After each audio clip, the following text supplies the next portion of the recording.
ഉച്ചയ്ക്ക് ശേഷം തെക്കൻ കേരളത്തിലും മധ്യ കേരളത്തിലും മഴ കനക്കുമെന്ന് മുന്നറിയിപ്പ്. പത്തനംതിട്ട, കോട്ടയം, ഇടുക്കി ജില്ലകളിൽ റെഡ് അലർട്ടും തിരുവനന്തപുരം, കൊല്ലം, ആലപ്പുഴ, എറണാകുളം ജില്ലകളിൽ ഓറഞ്ച് അലർട്ടുമാണ്.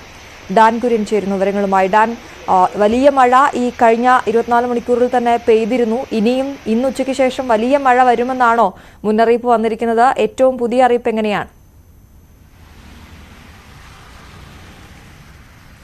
സംസ്ഥാനത്ത് അടുത്ത 5 ദിവസം അതിതീവ്ര മഴ തന്നെ തുടരുമെന്ന മുന്നറിയിപ്പാണ് കേന്ദ്ര കാലാവസ്ഥാ നിരീക്ഷണ കേന്ദ്രത്തിന്റെ ഭാഗത്തുനിന്നുണ്ടായിരിക്കുന്നത്.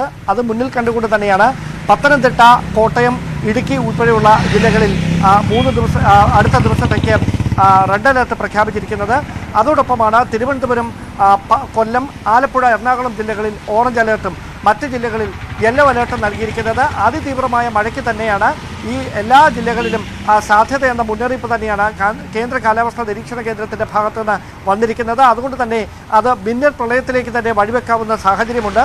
സ്വാഭാവികമായി മലയോര മേഖലകളിലേക്കും കടലോര മേഖലകളിലേക്കുമുള്ള യാത്രകൾ കർശനമായി നിയന്ത്രിക്കണമെന്ന നിർദ്ദേശമുണ്ട്. അതോടൊപ്പമാണ് തിരുവനന്തപുരത്തിൻ്റെ വിനോദസഞ്ചാര മേഖലയായ പൊന്മുടി ഉൾപ്പെടെയുള്ള സ്ഥലങ്ങളിലേക്ക് യാത്രക്കാർക്ക് കർശനമായ നിരോധനം ഏർപ്പെടുത്തിയിരിക്കുകയാണ്.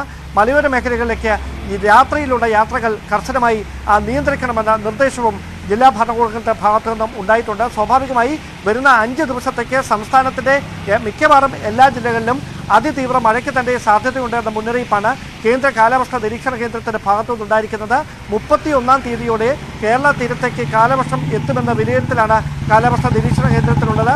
അതിന് മുന്നോടിയായാണ് ഇത്തരത്തിൽ ഇപ്പോൾ അതിശക്തമായ മഴ, വേനൽ മഴയുടെ രൂപത്തിൽ ലഭിച്ചുകൊണ്ടിരിക്കുന്നത്. തിരുവനന്തപുരം ഉൾപ്പെടെയുള്ള സ്ഥലങ്ങളിൽ താഴ്ന്ന പ്രദേശങ്ങളിൽ വലിയ തരത്തിൽ മലവെള്ളപ്പാച്ചിൽ എത്താനുള്ള സാധ്യതയുണ്ടെന്ന മുന്നറിയിപ്പും ദുരന്ത നിവാരണ സേനയുടെ ജില്ലാ ഭരണകൂടത്തിൻ്റെ ഭാഗത്തുനിന്ന് ഇതിനോടകം തന്നെ നൽകിയിട്ടുമുണ്ട്. ശരിടാ.